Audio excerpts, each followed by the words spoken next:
end of our speaking and presenting to build your business, and I'm super happy to have Mickey here today to help you get into some of the support system for your speaking. And so she's going to be helping us learn about PowerPoint. Most of what she's talking about, I'm guessing you can translate to Macintosh-based systems, but she is being specific to Microsoft PowerPoint at this time. So if you have questions about that, we try from time to time to get some Macintosh support in here, and maybe we can, with your request, we can speed that up a little bit. So I want to also say very quickly that we are ready and set to go for next month. We're having BizDev Basics. It's going to be 5 weeks in April. And we've got some great people signed up that are going to look at many different ways of doing business development, from networking to, you know, the down and dirty, getting cold calls done, and how to do that in a way that really represents your values and the value that you bring with your business. So the website is up, the landing page is up, the registration is up, and we'll reserve 15 spots for members, so go ahead and grab it. The way I'm doing it this month, and probably months going forward, is I'm going to get people to sign up for the whole month, because I really think you're going to get the most value out of committing to be here for the whole 5 sessions. So if you're not a member, you can still get it for $40. I'm keeping it $40 even though we have 5 weeks, so you get a little extra and get an extra session out of it. So with that, Mickey, I'd like to invite you to take over, and we'll learn some fun stuff about PowerPoint. Thank you. Okay. I'm Mickey Molnaire, and I have been working with computers since about 1986. And I officially became a computer person in 1987. Before that, I was a English as a foreign language teacher, and I lived in Germany, I lived in Iran, and I came to Seattle because of the Southeast Asian refugee population, and I always taught adults, I didn't teach children. And I met the man who became my husband and moved to the island, and didn't want to commute to Seattle anymore. There weren't any jobs over this side, so I started looking around for something else. And I'd had a little bit of experience working with personal computers, and I ran into somebody who was buying into the computer sales at Bainbridge store, if anybody remembers that, and they were moving on from selling hardware to doing consulting because they couldn't compete with box stores. And I said to this fellow, I said, well, who's going to be minding the store when you guys are out consulting? And he said, that's a good question. So I was hired to answer the phones and sell printer ribbons when printers had ribbons. But I loved working with computers, I was fascinated by them, and as soon as I learned something, I realized that I could turn it around and teach somebody else how to do it. And I realized at that time that computers were a foreign culture and a foreign language to adults in the country, not anywhere else. And that the same techniques and skills that I had brought to the language learning side of things, I could use with computers as well, and mainly making people feel confident with the big room. Because no adult wants to be at ground zero. Nobody wants to feel like they're dumb. And so getting them past the point of being dumb into starting to learn something is always the trick. That's my background, and I was fortunate enough to hit computers right at the point where everything was just starting to happen. I'm going to say a few general things, and then I'm going to jump right in the program, because what I want to do here today is show you the main features that you will most likely be using. There's a lot of stuff in there that you'll never touch. Like every other Microsoft program, you know, Word, Excel, there's the basic, maybe 25% of the program that you're going to use all the time, and the rest of it is like once in a while or never. And the same thing is true of this. One of the biggest mistakes people make with PowerPoint is overusing all the cool effects. Because what happens then is people are looking for the next effect. What's it going to do next? And they're not looking at you and listening to you and hearing what you have to say. So the best speakers that I've ever seen use PowerPoint use it as a counterpoint.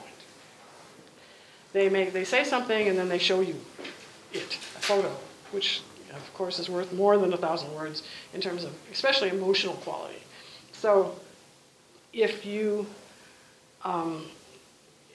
the most serious danger is to say, oh gosh, let's do this, and let's get fancy and use all the transitions and use all the animations and use no, you don't want people to get seasick, number one, and number two, you're gonna be lost. You're competing with the program at that point. And the second worst thing you can do is read the slides. The slides should never say what you're saying unless it's some kind of a recap. And so I really think that the most powerful PowerPoint presentations I've seen people do that are good at it mainly involve photos or very brief descriptions of something to sort of reinforce what you're saying. Maybe 4 bullet items and you elaborate on each one or something like that. That seems to be the best way to do it. So it's like a musical composition. You have, there's you, and then there's this little counterpoint every once in a while, a little harmony in there, and just kind of throw it in for interest. The other thing you can do with it is wake people up. If they're going to sleep, you can set your presentation so that there's one slide about 3/4 of the way through that has sound in it. Wow, here comes John Philip Sousa or something that just wakes them up and makes them pay attention. And then I also wanted to talk, how many people here for Bob Linz's talk, the very first one about presenting? And he's really very much down on PowerPoint because he doesn't need it for what he's doing. He's very comfortable. He creates a situation in a room this size with this many people and has a very personal relationship with them during that time. And so he is not speaking to 2,000 or 200 people in an auditorium or trying to get something across that needs visual aids. One of the best speakers that I'll talk about, 2 people that I think are excellent, and if you ever get a chance to see either one of them, run, don't walk to go see them. One is Roger Brooks, who is a destination marketing consultant. He lives over in the east side, Bellevue someplace. And he travels the world over and makes a lot of money telling communities how to promote themselves for tourism. And he does a beautiful job of mixing his presentation with something that illustrates it in PowerPoint or video. He might talk about how a community needs a plaza space, some kind of a place where people can come and for a multitude of reasons and hang out. And then he'll show you one in Montana, one in Canada, someplace. He uses them that way to illustrate what he's talking about. The other person that I think is really excellent, and I think he has a talk coming up this weekend at the Port Gamble Sklallam Tribal Center, is Dan Hinckley, the man who invented Heronswood Gardens and is now back, since the tribe bought it, he's now involved in resuscitating it from the slump it went into when Burpee bought it and ran it into the ground. So he is, yes? I just want to say, as long as you're talking about things like that, there's a really great guy talking tonight at Town Hall in Seattle. Okay. His name is Joe Gatos, and he's talking about amazing creatures in Puget Sound or something, but he's really good. Okay, good. So those are some, and so Hinckley will talk about plants, and he'll tell wonderfully funny stories, and he's a wonderful, he didn't need the slides because he's hysterically funny anyway and very, very knowledgeable. But he uses the slides to show you things. Okay. The first one, Roger Brooks. And he has been coming over to Bremerton and to help Bremerton and Port Orchard create their branding for tourism. And if he comes back again soon, I will let Leslie know and she can shoot out an email and say, come watch this guy, even if you don't care about tourism. Vicki, are you sure that Dan is in town? I'm sorry. I think it's this weekend. Well, he just sent me an email from Costa Rica, so I don't know. Maybe it's coming up. But anyway, check out Google Heronswood or something and see they've got a new website and there's something coming up. Maybe it's in April, but it's a talk where he's not going to be in Heronswood. He's going to be in the Tribal Center. He came and talked at our garden show a couple of years ago here on the island, and it was a big turnout and people were very impressed. So let's look at this wonderful program. And there are others like it, by the way. The Open Office and all those other free office suites have some version of this. Where are we here? I have Open Office. Are they pretty similar? With the... Well, they probably will do the basic things, and they will do them, the menus will be different and stuff like that, but basically most of the functions will be similar. And the same with the Mac versions of this thing. So when you open this up, you get a blank thing, and then my favorite thing is to go into a new slide, a new program. Now, you have an opportunity here. So You're not on the screen. Oops, thank you. That's interesting. It thinks it's an external monitor instead of what it is. Thank you. As I said, this is the other part. Be prepared to do your presentation without any PowerPoint at all. Seriously. Okay, so when you do new, you get all this stuff where you can choose to use these things. Now, there's something called themes. Themes are a style sheet that has some kind of a background predetermined. You can change colors, but all this stuff, these are themes, and you'll see the fonts are different colors to fit the themes. You can also change those. So there's some pretty wild ones and there's some pretty basic ones. I would recommend that unless you need to, remember you're not creating a Super Bowl commercial here. This is. Any Windows 8 people here to help me? Are we all in PowerPoint 2010 or not? That's it. Okay, well that's going to be part of your problem. I'm sorry about that, but the old XP versions of this are much different, and even 2007 is a little different than this one. So you choose a theme that isn't going to be too crazy. Dark backgrounds are a little tricky because then you run into some stuff. But let's just take something. This is all 2010? This is 2010. All right, thank you. And if you're not happy with the templates that come with the program, excuse me, not templates, these are themes. If you're not happy with the themes that come with the program, you can always go and buy some or get free ones. Everybody's developing all this stuff in third-party stuff, and I have a list of resources that I'm going to ask Leslie to put up on the website because a lot of them are long URLs, and you can go check out some of the stuff. So pick this thing, and you end up with one slide. And this is the point where you really need to think about how this is going to work for you. There's a thing called the master slide. Go to review. Is it view? View, excuse me. View and the slide master. And this shows you all the slides that have been, all the different types of slides that have been designed to go with this theme. This is the main one, the title one. This is a list one. This one is a double list one, and so on and so forth. This is the point where if you change things in here and save it, the rest of the presentation will follow that same, will contain the changes. Like if you change this pink thing to some other color, all the other slides will be the same way.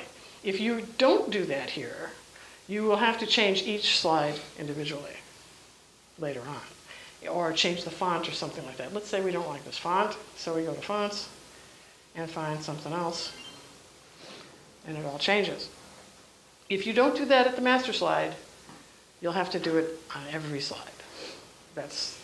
Keep that in mind. And make sure you save it here. When you say close it, that will save it. Okay, that's the first thing. Now back to this new thing. I want to show the other side of new, which is templates. Now templates are, and these templates are actually online. Let's say you're in a hurry to do a business proposal or something like that. And you want to do a business plan. Get in here and grab this business plan.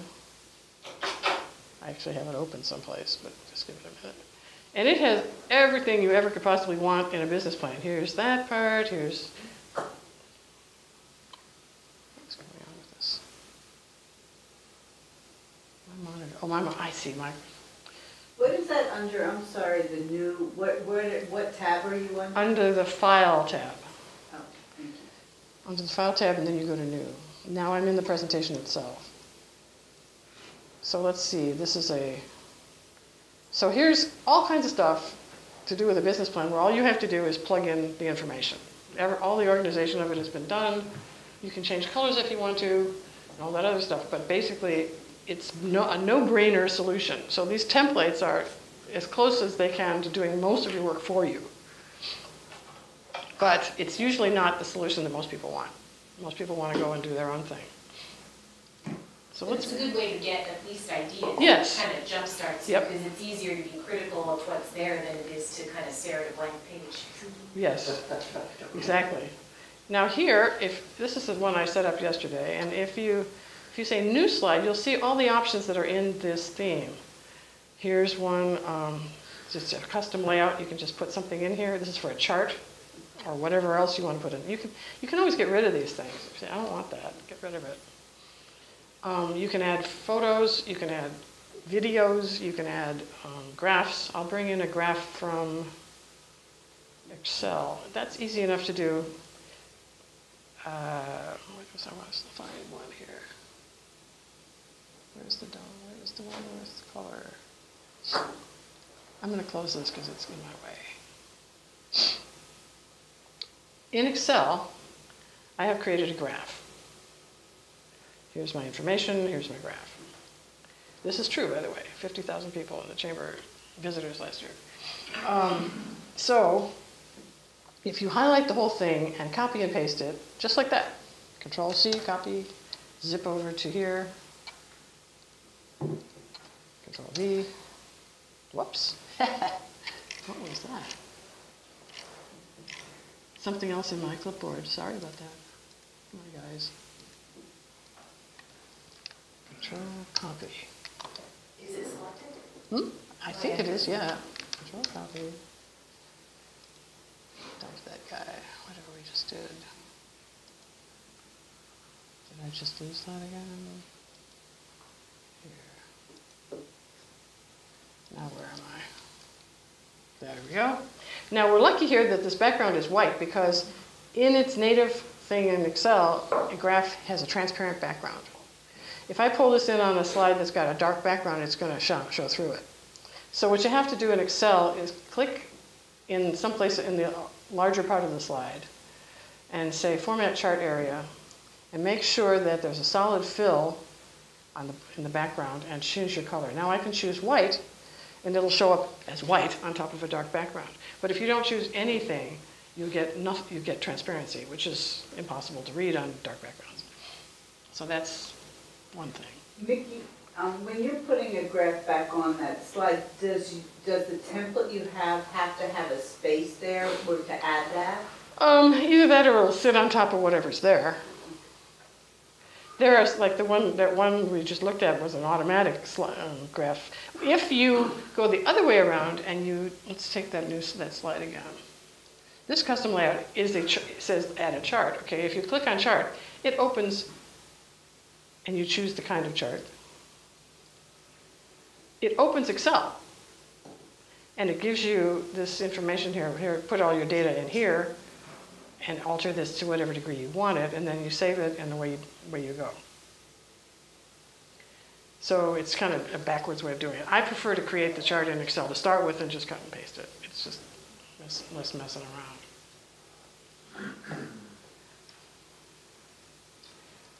Okay, so you can insert, let's get rid of this one too. Who's this one? Oh, here's the dark slide. And if we put that, see, not so good. Well, it's actually not bad because the numbers are yeah, the numbers do show, but it just depends on the circumstances. You could be in trouble with this.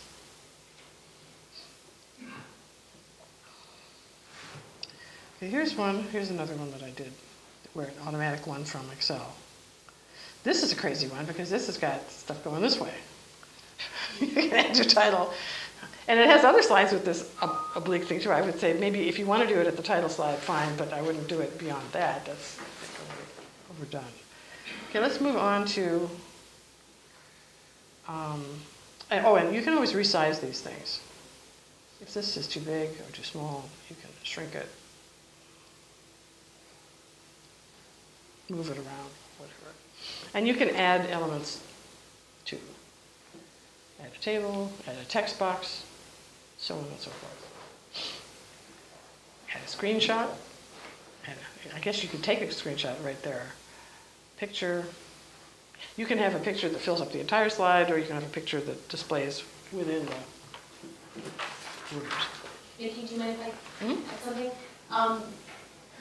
PowerPoint really does, the themes and everything that you're starting with, they really are just a starting point, and you can push things around, just as Nikki's saying. sometimes PowerPoint is a good tool to use even when you're not necessarily building slides, but you just want a really simple way to put concepts together for, let's say, a brochure or something. It might not be the tool you want to use eventually to produce it, but if the comparable is, let's say, Microsoft Word, Word is not going to be as easy on you for letting you push things around and making them go the way you want. So this is a very free-form tool for pushing graphics and text around and just experimenting. So, Leslie? So then if you create a document in Word and then you want to insert a page from PowerPoint, is that pretty easy to do? How would you go about doing that? Well, you can copy and paste elements, and if you did I'd have to figure it out. Like you probably could select multiple elements and then paste them as a group, but I'm not sure. Word is just is made to flow in a certain way, and there's a lot you can do in Word, but it's not going to be as easy as this. But let's say you wanted to kind of you wanted to create something and then give it to a graphic designer. It might be easier for you to mock something up in PowerPoint, because PowerPoint will let you do whatever you want to do. Word won't, unless you're I really... understand that part. So say if I wanted this, then I would just copy this and paste it into my Word doc instead of trying to bring the whole page in, right? I'm not sure, that'd be interesting to try that. So let's take that offline. Yeah. Trying to get it back into Word is not necessarily the answer either, but you can try it and certain things probably would work. You can certainly take the original chart and pop it into Word. Yeah. Whether you can do a slide, I'm not sure. I do. One of the things that's good about this version, there's a couple of really important enhancements in 2010 PowerPoint. One is the ability to open multiple, and I think you could do it in 2007, multiple presentations at the same time, and you can copy and paste slides between them, even if they're not using the same theme and stuff like that. The other thing that's cool about it is you can automatically turn a slideshow into a video. And there's a program called PowerPoint Viewer, which I have a link to in this handout, which allows anybody who doesn't have PowerPoint on their computer to download this little utility file program and run the PowerPoint program. You can also embed it in a CD with the viewer. I did that with a trip that we took to Europe in 2006, and I'll show you a little bit of that at the end. And I ran music underneath it. I changed the music for every country we went to, and I ran music under several slides at once, which you can do. If you're talking, you probably don't want to run music under your slides, but you can create a PowerPoint presentation that has either narration or no talking at all, and just stuff on the information on the screen and pictures, and put it up online for people to view it. And you don't have to be involved personally at all at that point. The other thing that's important here is to know that here are the slides that we've created down the side here. Where's that other presentation? What's this one? Here's one. Okay, this is what's running on the board at the chamber, our video screen in the front lobby. And some of these things, you see that little line through the three there? That's turned off right now. I don't want that slide to display. I just decided not to let it display, which is another new feature in this program. You can hide slides, so that in a situation like this where I use this thing all the time, and sometimes we've got, if we've just had our chamber breakfast, then I want to take that slide down, but I don't want to recreate it the next time I do this for next month. I can just hide it and then turn it on later and change the date and all the other information. So you just save it as a new PowerPoint then? You could, or you could just, yeah, I probably would at that point. Once I changed it significantly, I would save it as a new one. Down here, along the bottom, this is the normal view where you see the slides down the side and you see the big one slide at a time in the center. This is the lightbox view, so you can see the whole presentation, and you can actually make those slides smaller. If you don't need to read them, you just recognize, like if you're just dealing with photos and you want to start moving them around, say, I don't want that one over there. Click, whoops, hey, don't do that. Click the picture, hold it down, and move it someplace. So you can move slides around any way you need to. Okay. Now, which leads us into, there's also some information in this sheet the second sheet that I'll put up online. One of the things you need to be concerned with, to some degree, is what kind of, what the screen is going to look like, what the projector that you're going to be working with is going to do with this image when it puts it on the wall.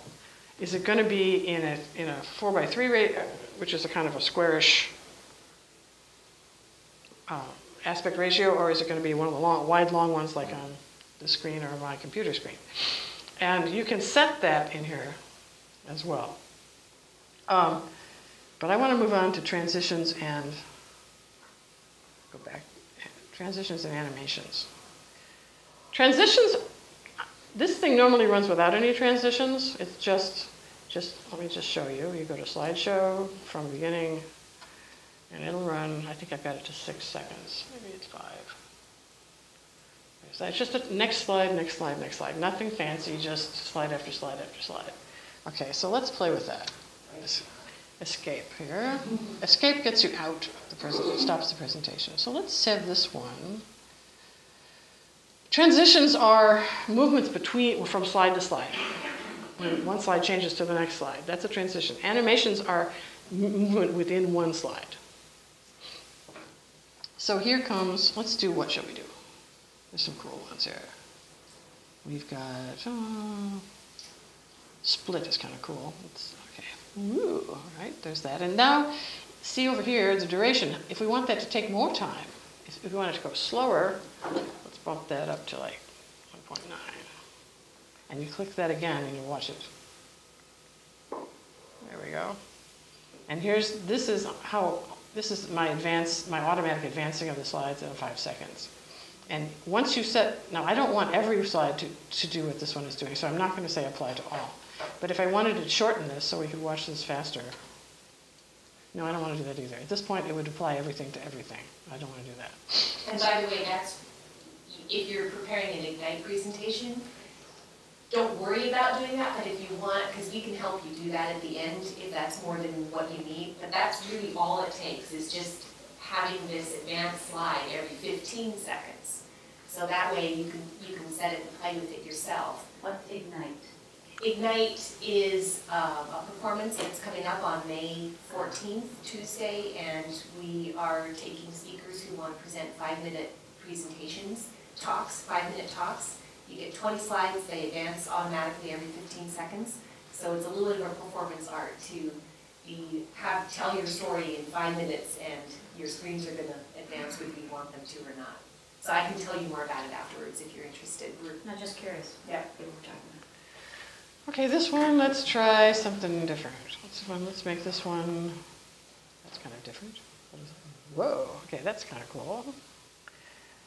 So you can see, I would not want to change these. I'm just showing you what they can do, but I would never recommend that you do this from necessarily from one slide for the whole show necessarily. A wipe though, wipes across. You could probably get away with doing that for multiple pictures. But again, you've got to be careful. If this is going to be running on its own, is one thing. If you're going to be talking along with it, you're probably going to use a mouse click. But you can see you can get carried away with these. Exciting. Okay, what about exciting? Whoa, okay.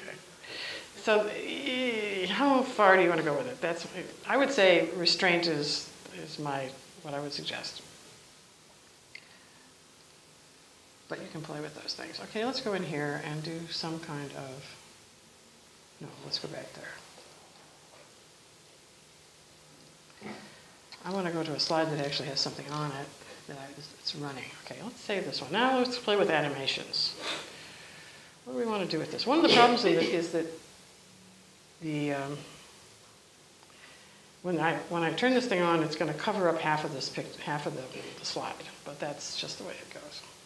So let's say we want these things to do something interesting. Well, I don't have them possibly highlighted perfectly. There we go. Try that. Ah.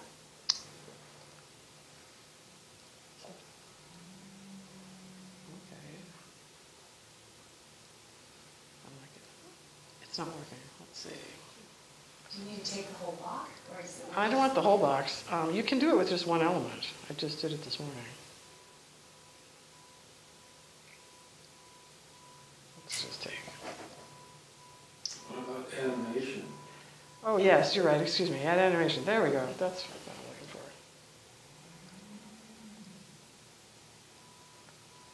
Although sometimes you can just, and then again, the pain is in the front of all this. Let's try,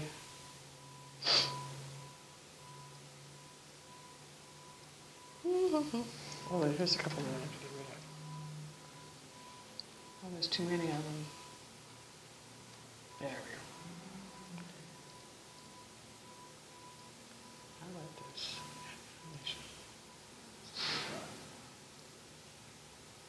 Did it do it? No. Oh, come on.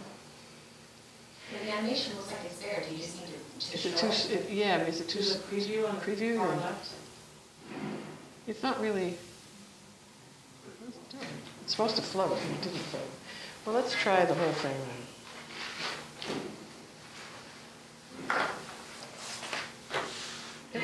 Is it just happening too fast? No? No, I've got way too much going on here. It did do it that time. Let's start with something more simple.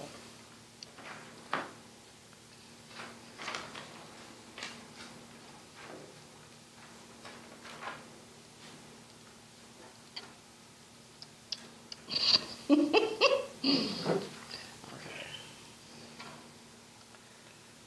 All right.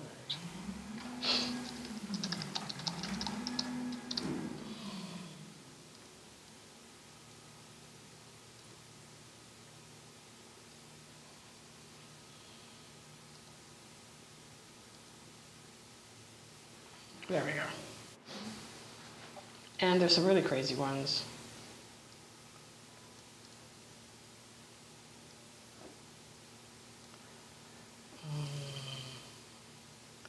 Bounces are weird.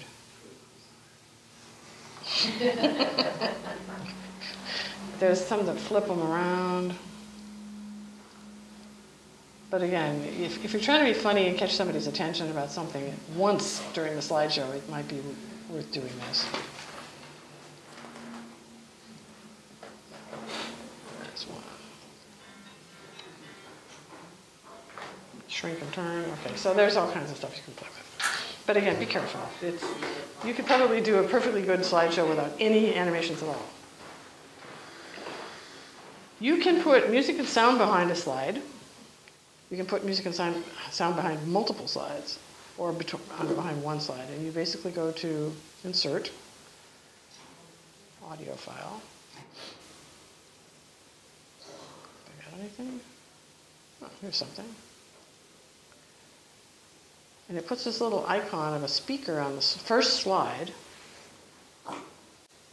So let me ask you about any questions so far. We've hit some of the basic stuff. What time do we have to stop? We've got about 15, maybe 20 more minutes. Then I want What are to, some basics that folks here would like to have us cover?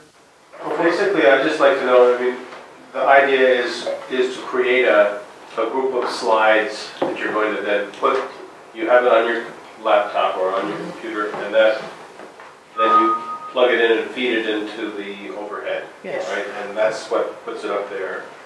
And your idea is to then supplement whatever you're doing with these slides.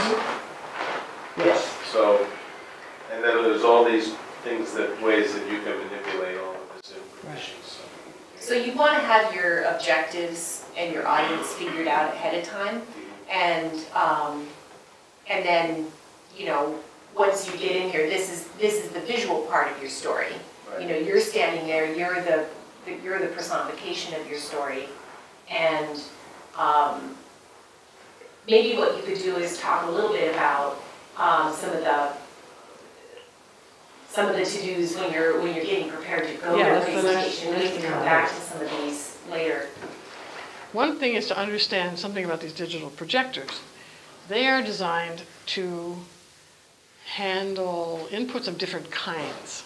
And the one you're most likely to be using is VGA. And I want to pass this code around because I want, if you are going to do any serious presentations with computers, buy your own VGA cord, 6-footer, and bring it with you to every presentation.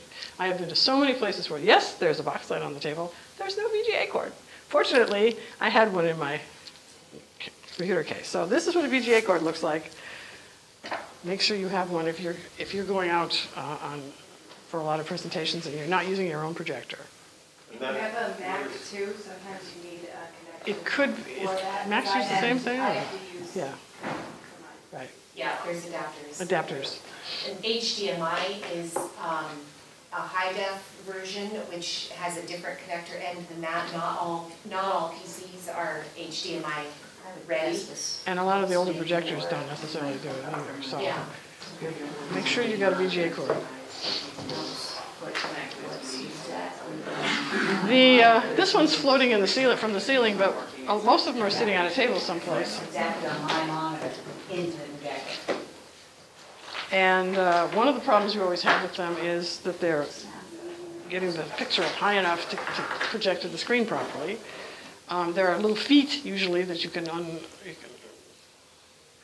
turn and release to bring the picture up higher, or you resort to phone books or whatever else is handy to get it to the proper place. The other thing that they do sometimes, if people have been fussing around with them, is they get this keystone issue, which the picture kind of goes like that or like that on the edges, and doesn't, or tilts forward or backwards. And there's ways you can adjust them with little arrows on them. Typically, the other thing you need to make sure is that you know what button to push on your laptop that allows it to go to two screens. Usually it's built into the function keys on a PC. So, and that's the blue keys or whatever, some other color down, it's right next to the control key or the alt key down at the bottom. There's an FN key, which is the function key, and that means that the function numbers, F1, F2, F3, et cetera, up here have alternative functions if you press that key. And one of them will be display. So be sure you know which one of how your computer works for that. Sometimes they're more automatic, sometimes they're not. In this case, I actually went into the control panel display that way on the PC, and I said, go to a projector. So that's another way to do it. But there's usually a hot button too. Make sure you're there early to test these things out. Make sure, because if you're relying on somebody else's projector, you want to make sure you have plenty of time to play with it to make sure things are working properly. If the bulb burns out, there's not much you can do about it, except be prepared to give your talk without the presentation. Or have a second projector. Or have a second projector. Bulbs are very expensive, by the way.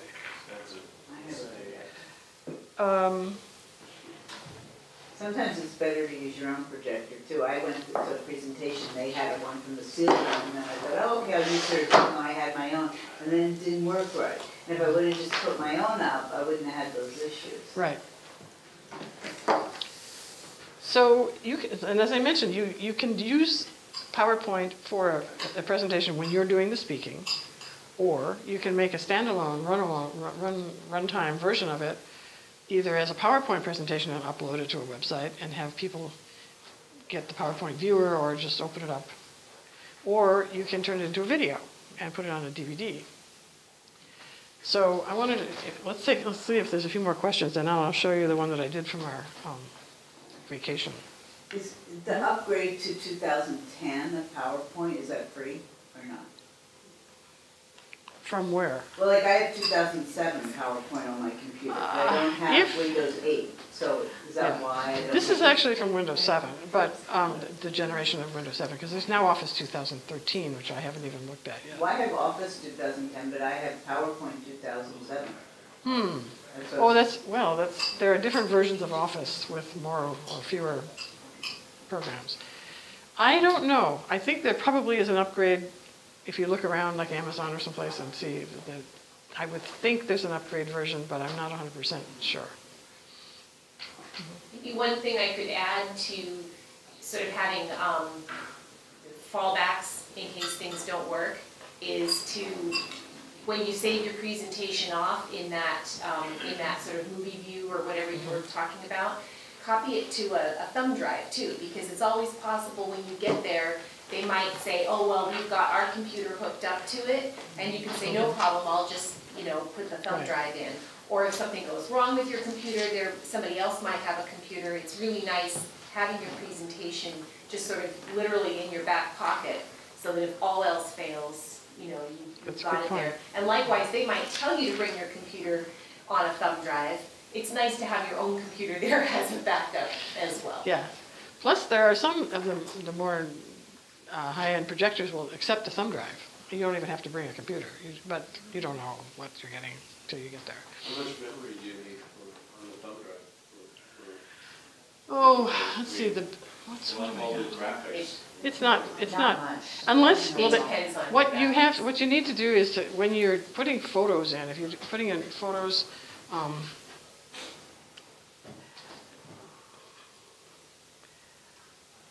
as a lot of big photos, you're better off shrinking them first, making their file size smaller. And it's basically, you want the pixels to basically be your resolution. So if it's like 1028 by whatever, 1028 at 72 dpi or 96 dpi would be a choice. And so you don't, because you know, when you take a picture in a digital camera and you dump it to your computer and it's at 72 dpi, the picture is like 30 by something inches. You know, it's huge. And unless you change the DPI and make it a finer quality, that will automatically make the picture smaller.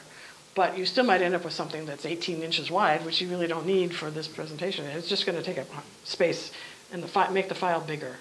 So get into a graphics program and just resize it to 1,500 or something like that pixels, and then it'll shrink on the screen. So you don't have to. You don't have to have such a giant file, especially if you're going to upload it to the website, to a website. Is there an easy way to do that in Windows? And I know that on Mac, there's preview. You can do that. You can always edit a file and save it. There is a basic paint program in Windows. If you want to get a little more serious about graphics, my favorite paint type program is called Paint Shop Pro. I think Corel owns it now. Somebody else started it, and it does almost everything else that Illustrator does. But it's really easy to use, and it's way cheaper. So, Does PowerPoint have a feature yet that will allow you, while you're giving the presentation, to interact with what's being shown on the screen? For example, if you're showing a spreadsheet, you could change numbers in it and see things happen, or rotate a three-dimensional solid, or somehow. No, I don't believe you can. Once it's running in a slideshow, you really can't touch it. But so that's where you would animate it, basically. You could create an animation that would make it roll or make it move around. There's things called motion paths where you can create a line, a vector line for an object to travel along. It gets kind of complicated, but everything about this program is available to you via Google. YouTube videos, people have done tons of tutorial videos. There's lots of websites that have, you know, I'm having a specific problem in doing this. And you can put that into Google, say PowerPoint 2010 motion paths or something, and you will just find hundreds of pages of information. So that's why, like I said, I wanted to get you guys the terminology today and give you the scope of this thing. So when you get into the nitty-gritty and start having problems, everyone else has had the same problem you did, and there's something about how to do it online. I think I'm going to go out on a limb here without really knowing how to do it, but I think there's a way that you can have little hotspots on your slide, especially for navigation purposes, so that if you want to get to a place where you can go one way or the other in your presentation, you could manage that. So, like I say, it's not something I have a lot of experience with, but I'm pretty sure there is something in PowerPoint that will let you do that.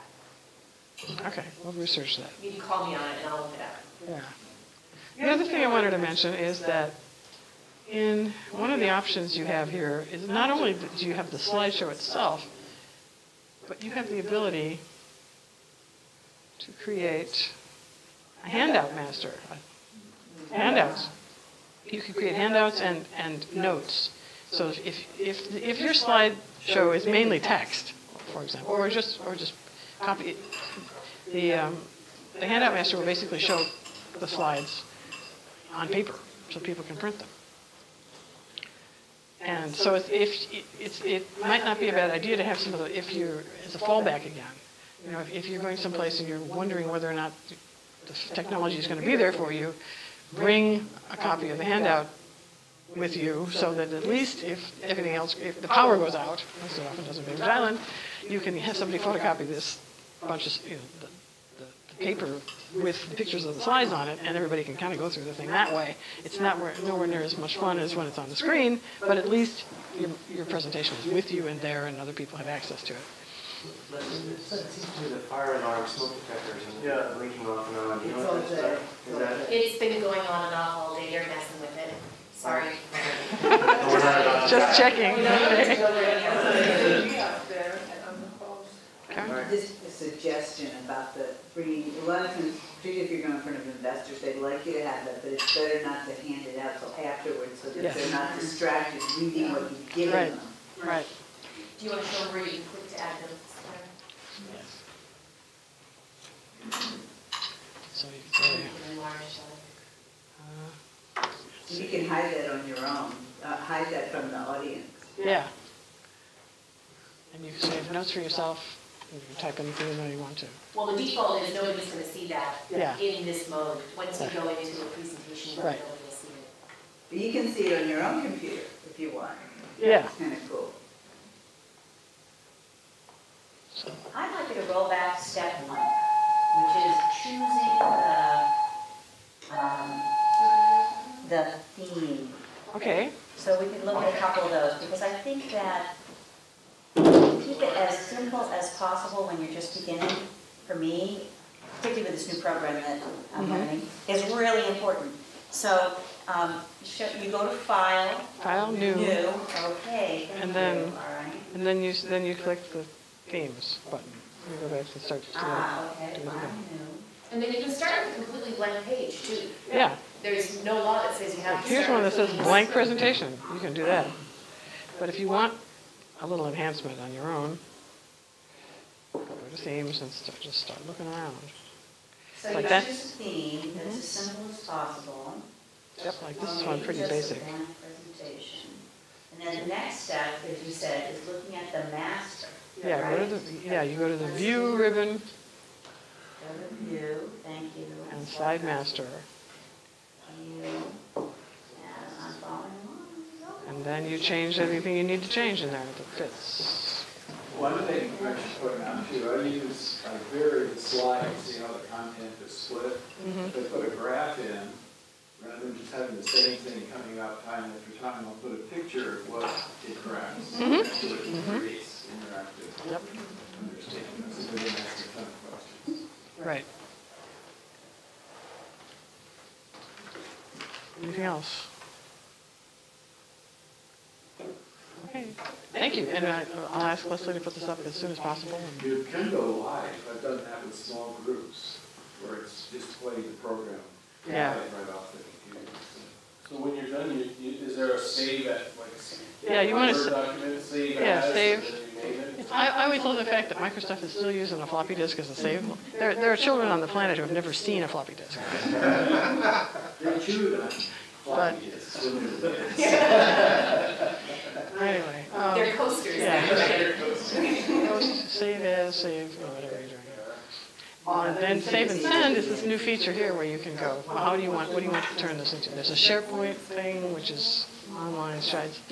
Broadcast it, create a video, turn it into a PDF, active presentation for CD. That's what I did with our trip. I'll see if I can find that for you. And this is at the beginning too, these selections you just. It's on the file menu, It's still on the file. wherever.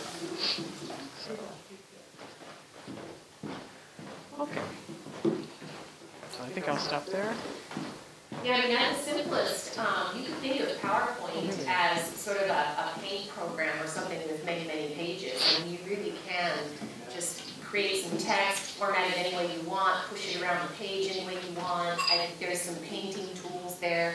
I mean, it really can be as simple as that, or it can be really structured where somebody sends you a template that was custom designed for you, and they don't want you to touch any of the formatting. They just want you to fill in, use and enter your content as per their previous design. So it really, has a wide range of flexibility, and it's up to you to decide, you know, what it is that you want, what are your objectives out of that particular presentation. I'm trying to find this thing. Should be someplace. So we, you know, one of the things at Microsoft, when I was a vendor there, you know, Microsoft just really has the reputation of cramming way too much stuff into slides. You know, lots and lots of text, and just being really busy. And so that's where you get a lot of the attitude about, you know, don't use a slideshow at all. You know, use your own stuff. I mean, just get up there and be dynamic so that people are looking at you and relating to you. And that's true, but there are cases where you really do need a slideshow. And in the case of Microsoft, one of the things they would do is they wanted to be prepared for all kinds of questions that they might not have as part of their presentation. So they might have half a dozen slides at the very end that are sort of hidden, or just they call them appendix. And it's amazing, the charts and facts and figures that are dumped into little teeny tiny type so that when asked, they got it there, right? So it's not even part of their presentation, it's just like a little bitty Wikipedia waiting for the, for the question to come up. So that's another thing you can do, is dump a lot of information into some appendix slides that you never intend to show. But if there's going to be a lot of question and answer at the end, you can have some of that stuff there, like little cheat sheets available. So this is when, so the music is playing under a number of slides, and you can get in there and tell it how many slides to play under. You took the polar route, huh? Hmm? You took the polar route. Yes.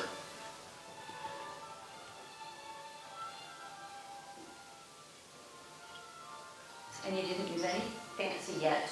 And of course, this music is all ripped off from, I mean, I never intended to show this to anybody but my family, so it's all copyrighted music, but. Well, and this is how, you know, how so many presentations are done for, you know, you go to a wedding or a memorial service or whatever, and they have, you know, the slideshow going. It's basically your transitional photo album. And Yeah, wedding albums. And there's even an album template. So if it's all you want to do is an album, open up the template. So you just cut and paste your pictures in here and then into this, is this into a template? Or? Yeah, into a very plain template. Yeah. Just a blue background and. So we are at the end of our time, and we can hang around to answer questions for a little bit. And I just want to thank you all and encourage you to go register for our April classes. And if you would like to inquire about becoming a member, we can apply your purchase price to membership. So just, you know, let us know if you'd like to talk about that. We save 15 spots per month for Officexpats members, free at no charge. And we'd love to have you become a member for as little as $25 a month, and as much as full-time if you just want to make this your workplace home. So feel free to talk to us about that. Thank you all.